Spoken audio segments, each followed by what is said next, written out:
Hey everyone, I want to go through today 3 unique ways that we grew 3 different supplement brands.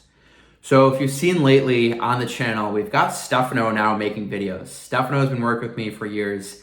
He runs a lot of the day-to-day of Nomads now. So Stefano's going to be diving into more of the processes of what we're doing, and I know you're all going to learn a lot from him. And I'm gonna start making some longer videos on more patterns that we're seeing across multiple accounts. So you can take these as more of tutorials on, hey, this might fit with my brand or this might fit with what I'm doing here.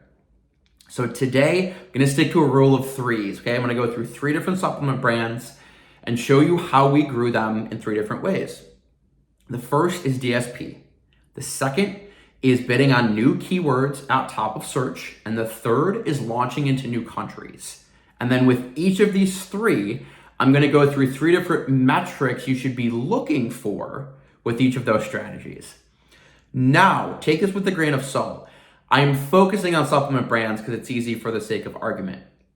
But if you have any sort of repeat purchase product, beauty supplies, food, something like, paper towel or toilet paper, where you need to buy that customer first and then get them to continually buy your product, that's what we're talking about here.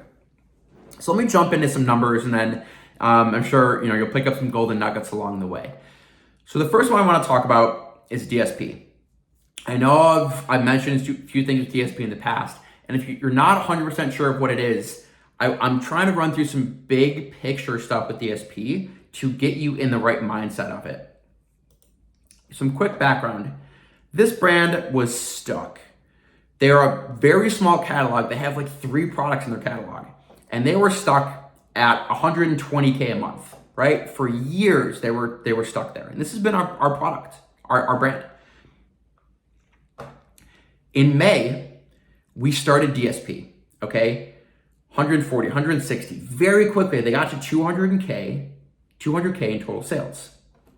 Because here comes a rule of threes, right? So 3 things we look out for when starting DSP is repeat purchase rate, new to brand orders, and percent organic sales. I'm gonna go into each of those 3 now and show you why these are 3 things you should be tracking, even if you're not running DSP, okay? So even if you have a repeat purchase brand, these are 3 really good things to look out for to make sure that you actually are growing and going past plateaus. The first one is repeat purchase rate. And I think this is pretty self-explanatory, right? So we have a supplement that's like $25 and people buy it an average of 6 months at a time. So supplement ACOS is very high because that first time someone buys that product, it might be at 100% ACOS and people freak out and they say, oh my God, it's a $25 product. I had to spend $25 in ad spend to get that customer. But if they buy 6 times, right? All of a sudden, 25 times 6, that's $150 in lifetime value for this customer. If you only spent $25 to get them in, your lifetime ACOS is 16%. All right? So that's how you should be tracking lifetime value for supplements. Now, if you look at this here, year over year, Q1 of 2022, we had 3,100 repeat customers. So these are people buying our product over and over, right? 3,100. If we jump this to 2023, Q1, we've now got 4,200. So we went from 3,100 repeat to 4,200. Almost all of those came from DSP. Because with DSP is these are ads running off of Amazon, right? So we're widening our funnel. So that's why a lot of stagnant brands are going to grow from DSP, because people are now seeing your ads off of Amazon and you're getting them in that funnel earlier. So we're bringing in brand new customers that maybe aren't even shopping on Amazon or looking for our specific keywords, right? DSP is customer driven. It's not keyword driven. So we're reaching a whole new type of audience. So we now have this whole new steady income stream of repeat customers, and we can clearly see month over month how our brand is growing with these customers. Now, going off of that, Another metric we track is new to brand orders, right? So repeat purchase rates, they build time over time, right? These are people, like I said, they buy an average of 6 months. So that number is going to be bigger. With DSP, we can see, hey, how many brand new people are buying our product every month? Way back when we started, and this is something good to know for DSP, if you're not familiar with it, look how clean these spend numbers are, okay? 86, 86. We jumped it up in March, 95. Very, very consistent. Because with DSP, why agencies like it, why Nomads likes DSP a lot, and why bigger companies like it is because it's spend driven. So every month, every 3 months, we tell Amazon, hey, we want to spend this much amount on DSP. They pace out what are called orders to spend this amount. Everything is based off of this. And then you can see when we bring it down. July, we had some inventory issues. So in June, we said, hey, we want to lower spend in July to 6,000, and they hit that mark. These 2 months, we want to spend 10,000, right? A little bit over it, but pretty consistent. 10,000, 10,000, 10,000. Then we ramped up and say, hey, we now want to spend 12,000. It's very easy to kind of choose what you're spending and see the long-term growth here, okay? So going back to the metric we're looking at, new to brand purchases. Now look how quickly this is growing, right? So when we first started DSP, we had 139 brand new purchases off of 8,600 in spend. Now all of a sudden, we're getting consistently the past couple of months, 300 new ones a month, okay? And these turn into longtime customers. Now, the longer DSP goes on, the better it gets because it's a learning algorithm. So it gets a lot smarter. It knows what customers to target and it gets smarter and smarter. So this is why you'll see, and you hear a lot of people talk DSP and long-term growth because you need to run it for years to get things way more efficient. But now we've got a steady stream of brand new customers and we're tracking them. And we know that, hey, in 3 to 6 months, if we spend 20K a month, we can expect to get this X amount of new customers, okay? That's the second thing we track. Third thing here is spend kind of and percent of organic sales. A lot of you get scared by DSP. I know this. I know these smaller and medium brands get scared by DSP, and it's usually spent by bigger brands. That's why I wanted to show you a smaller brand spending on DSP so you can see what it looks like. This is a weekly report we send to the client. They like weekly numbers, so that's what we give to them at Nomads, right? Come up with custom reports with weekly numbers. So look at this yellow line here, percent organic sales. And tacos. Tacos over from, 2 months ago to May has really not changed that much. It's fluctuated a little bit, but percent organic sales has stayed pretty consistent, but revenue has increased. On top of this, we have been spending more, okay? So ad spend went from about 14K a week to now about 18K. But percent organic sales is staying the same. Because what happens at this level of DSP is we're paying for new customers very, very aggressively, and they're at a high SEOS. But those customers that we got 3 and 4 months ago are just repeat buying and buying and buying. So they actually offset each other. And that's why that percent organic sales has stayed consistent. But we have 2 very different ad strategies, going after new customers with a really high spend and tracking those repeat customers, okay? So something to look out for. And I hope this kind of helps you paint a clear picture of how to track that growth of repeat customers and brands. So now what I want to dive into is a even smaller supplement brand that we're using to go to use top of search and bid on new keywords. All right, so now for the second example, it's an even smaller brand that's growing very, very quickly. Along the same lines, but so I think what we want to do is take everything I said from the first example, right, and remember that. Build those repeat purchase brands, repeat purchased customers. That's the whole point of these sorts of products, right? but there's different ways to get there and different levers you can pull. That's the whole point. So for the second example, the big three things I'm going to go after is one, know your numbers. So know how high you can push that spend and how aggressive you can go, or else you're not going to grow. Know your numbers. Second, track your growth, specifically for keywords. So I'm going to go show you a search query performance report that we pull that shows month over month how we actually know that we're growing with specific keywords. And then third, what are we doing with those keywords, right? So third is going to be exact match, single keyword campaigns, and just give you kind of a refresher on a very simple strategy to use. So number one here, we're going to come in, right? And you're going to say, so we took over this brand in December, and all of a sudden, what? So tacos jumped from 4% to 16%.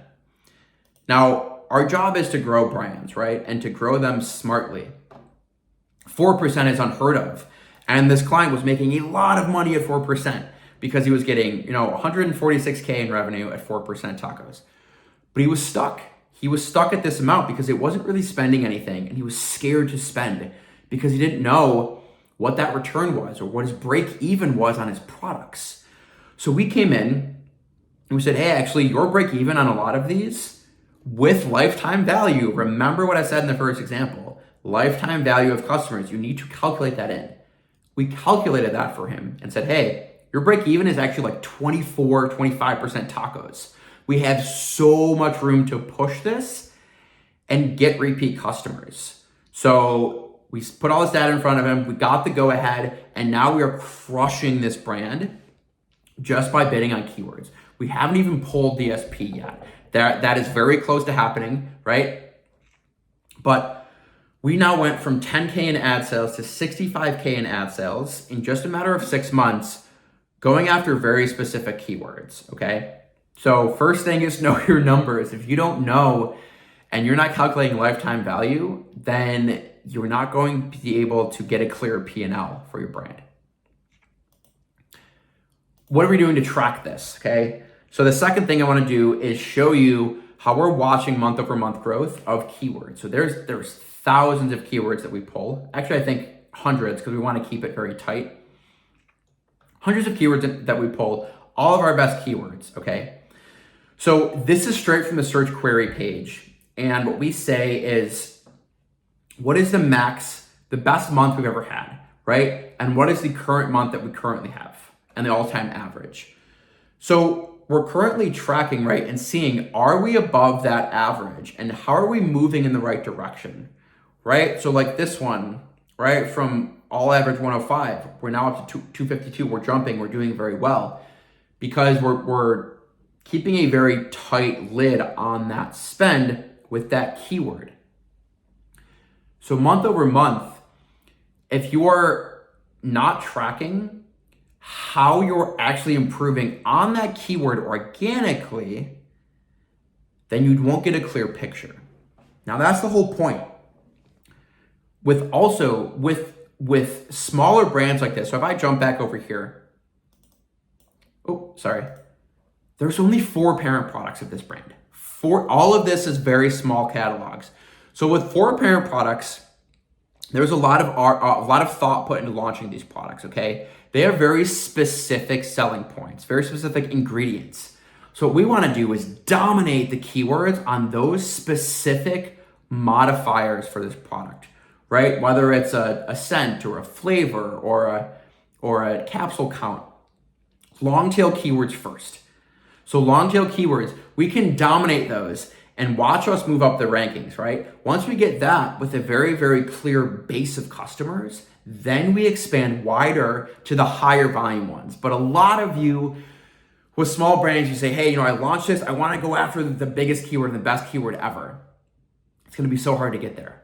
You have to build your base of long tail keywords, track that growth, and then you can expand. So how did we get this base, right? If I jump into the campaigns here, you're going to see year to date.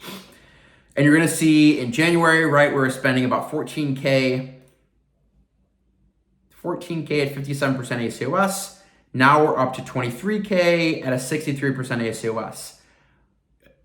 Pretty small jump in ACOS, right? From 57 to 63, with an almost 10K jump in spend because we're getting a lot more targeted as we go. Now, what are we spending on? First off, last month, we had 23K in spend, right? I'm gonna put an EX here for exact match. Exact match, you can see it jumping up time over time, right? More than half of our spend is in exact match because we know the keywords we want to target. We have a small catalog and we're going after them. Going one step further, I'm gonna type in SKAG, single keyword campaigns, because look at this jump, right? From 6,800 in spend, we kept it even at about 6,500 in spend, right? But the SKAG campaigns jumped up from the blue line here, right?